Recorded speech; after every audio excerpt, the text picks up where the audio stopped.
but not least, we are on section 3 of the PICO worksheet, and this is where your table comes in, your literature table. So you're going to choose 5 articles that resulted from your search, and you're going to do a little breakdown of them on this table. And I've included an example that a student had done that I thought was really excellent to kind of show you what information is expected in each category. So choose those 5 articles, and I've been asked do they all have to be individual research studies? They do not. You could actually include a literature review, systematic reviews, things like that. You do need to have a good majority of individual research studies. That makes it a little bit easier to break this information down, especially for those of you first starting out in research. And for an assignment coming up in the next couple of weeks, even the next 2 weeks, you've got to identify a individual research study that you've chosen to include within your literature review. And all of those questions only apply to individual research studies. You can't choose a literature review for that. So I'm trying to look out for you guys looking ahead.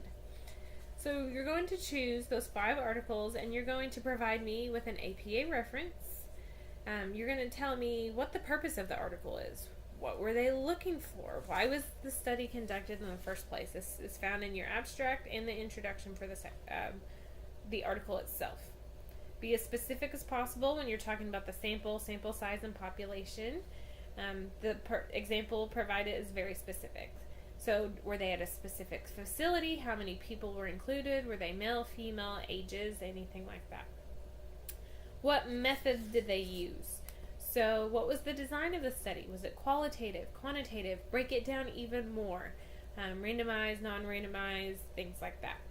What instruments did they use to measure data, or were there questionnaires, surveys, things like that? How did they go about collecting the data? And then how did they go about analyzing all of the data that they collected to tell you the results of the study? Then we're going to be looking at the level of evidence. And you can find the different levels of evidence in Chapter 2, Figure 2.4. It has the breakdown of the different levels of evidence. And then also, if that's not specific enough for you and it's not really making sense, get on Google, type in levels of evidence, and you're going to see several web pages pop up that talk about levels of evidence and can break it down a little bit more for you. I've referred several students to just Google that information, and they find something that really clicks with them, and they understand what the levels of evidence are, and they can look at their article and tell which category it needs to fall in. Next part is the major findings. So what were the conclusions? What did they find?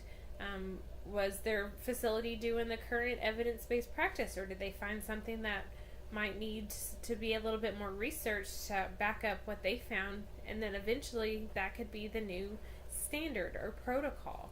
So what did they find? Just do a little blip on that. And then the last part is the limitations and the gaps. What were some things that kind of complicated the results, that might have skewed the results a little bit? And then what did they recommend for further research? Did they recommend tweaking their same thing for future research, or was it a continuation needed of their own study? So list that there. And you're going to be doing this 5 times, so all the way across for each of the articles that you chose. If you have any questions regarding this, please feel free to shoot me an email, and I can hopefully get back to you as quick as possible and get that question answered.